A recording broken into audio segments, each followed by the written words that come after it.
We have somebody who is starting taking responsibility for the topic of food and has learned a lot about it, studied hard, and is really uh, making some things go in the field of food.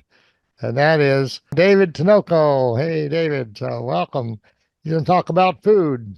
Thank you. Thank you so much. Hi, everyone. So I wanted to talk today a little bit about what we've been working on and projects that are coming up very soon. It's been quite a journey. I've always had a fascination with it, but never really took the time to get in there and start learning it. And I tell you, coming into the survival club it really puts you in communication with a lot of those outer dynamics that you never pay attention to. I swear, since I've joined the club, I've seen eagles landing in my backyard. I have snakes all over the place, uh, snapping turtles. You see everything. So I guess those dynamics want to survive too. And so part of that is, creating food, knowing how to grow food. It's so important. I mean, just a simple example, like during the pandemic, pasture raised eggs went up to $13 a dozen. It was crazy. And so being able to have your own chickens, being able to grow your own food is life changing. And so one of the things I wanted to recommend in case you're interested in diving more into that subject is reading books by David the Good is his name. It's not me. I'm not the good guy, but he goes by the name David the Good, and you can find him on Amazon. He's got wonderful books on gardening and permaculture, which is a concept of basically using, all of nature to grow your food abundantly and using all those resources. So, very fascinating books. They're so easy to read. You can literally, go through them in a weekend. It's just page after page. They fly by. And I also want to let you know that if you prefer videos, you can find a lot of that content on YouTube if you just do a search for David the Good. He's got fantastic YouTube videos that will just guide you through everything, the ins and outs of gardening. And so, we're just about getting to summer now. And so, one of the things that we're doing is working with Wes, as Marcy said, to guide us in the production of food. And summertime in Florida is unfortunately the off season because it's just too hot to grow anything. You also have the problem of pests, gobbling up all your hard work, your produce. So this is a time to prepare the soil in Florida for the autumn and the winter when you can start planting again. So that's one of the projects we're working on. I would like to say this month we harvested some food, which was pretty incredible. It was my first time actually getting in there and counting. We have a statistic now where we weigh our food that we're producing. And let me tell you, I hope you like banana peppers because we can really grow them up at the farm. We're getting pretty good at growing those and growing kale. I hope you like your kale shakes. But yeah, it's just incredible what's growing up there. We've got tomatoes, all variety of tomatoes growing, lots of greens. So, very healthy. It's all incredibly organic food. It tastes amazing. I tell you, we were picking the peppers and we had them in a bag, and it was as we were driving, away from the forest, the entire car smelled like beautiful, delicious peppers and tomatoes. Yeah, Marcy's holding up a picture there. So we got almost 10 pounds in one day from that, including also that you can see some cucumbers there. So it's amazing. And so a little bit about this program of preparing the soil. So you'll notice that Florida soil tends to be very sandy. It's not, you can't just put stuff in the ground here in Florida and expect it to grow. So if you've ever had a failure growing, That's why. The soil needs nutrients, right? So part of that is getting rotting material into that soil and getting it worked in and allowing nature to do its thing over weeks and months to prepare that ground so that you can grow successfully. So that's what we're going to be working on. One of the ways we do that is we're going to grow cover crops. And those are going to add nitrogen into the soil. So an example of some of the things we're going to be growing are beans. We have black-eyed peas, also called cow peas. We're growing those currently. We have a lot of them at the farm. And there's another cover crop here, sun hemp. So we're going to be taking all these and growing those to prepare the soil.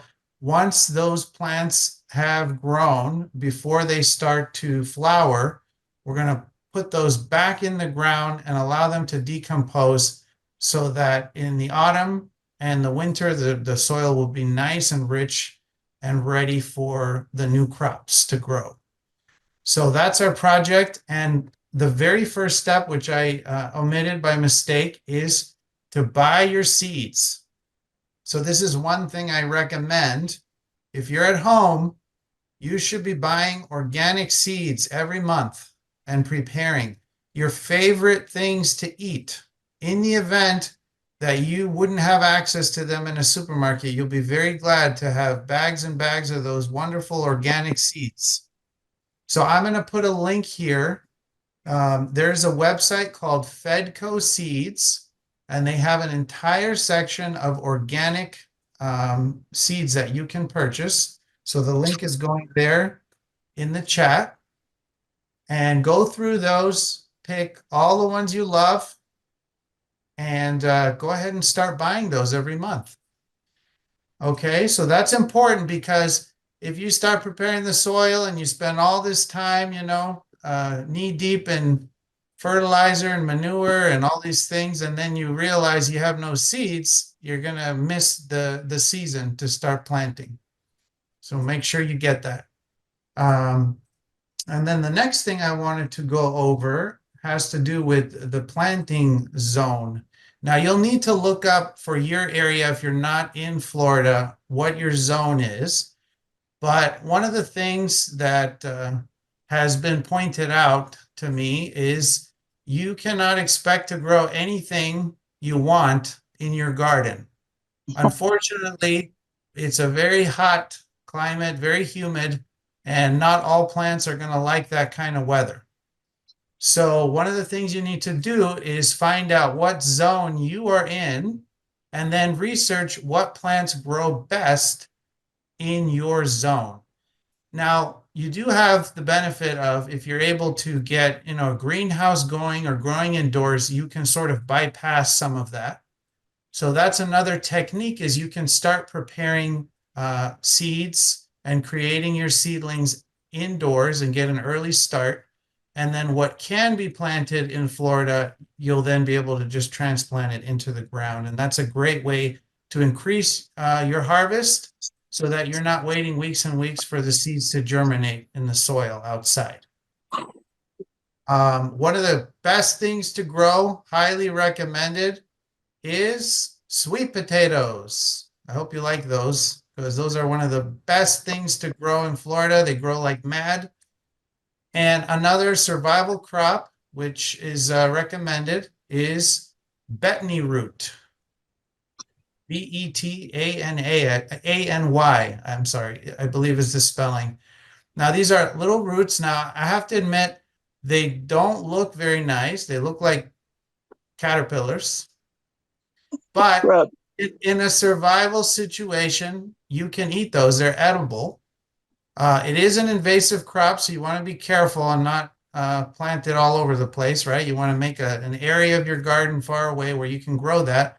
But they grow in abundance. They're edible. You can make tea out of them as well. There's some videos on YouTube where you can learn more about it. It's a fantastic thing to grow when you're in a pinch. So highly recommend that.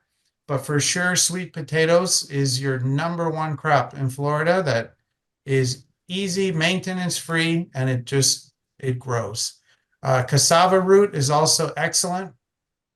It's also called yucca, not yucca. That's a completely different plant, but the yucca plant or cassava is another great one. So it looks like the Tampa area, for example, is you'll find a few websites that mark it as zone 9. Others call it zone 10. So it's probably like a 9B, let's say. I'm going to post a link to that, which you can find in the chat. And this website is called My Little Green Garden. It provides a map where you can find your zone. And it also tells you what fruits and vegetables to grow when. So it's a very useful guide. And there's lots of comments from people following the blog where you can learn that. You can also learn recipes for the stuff that you're growing. So very useful. And it's even got a shop link in there where you can get, tools and such. So that's pretty much what I had to say. I will be providing some resources to you guys shortly where we're going to actually have this fantastic online portal where you guys are going to be able to log in and see all these things, the CPG documents. We're going to have resources, our favorite videos for growing things. So that'll all be available to you in a few months. And your support is greatly appreciated. Jan, to answer your question, the link just above in the chat where you asked your question has the link to find your zone. So just go to that website, but you can also just Google it. Just put what planting zone is, and then your city and state, or the city in your country if you're joining us from somewhere else, and you'll be able to find that. Okay, so that's all. Any questions?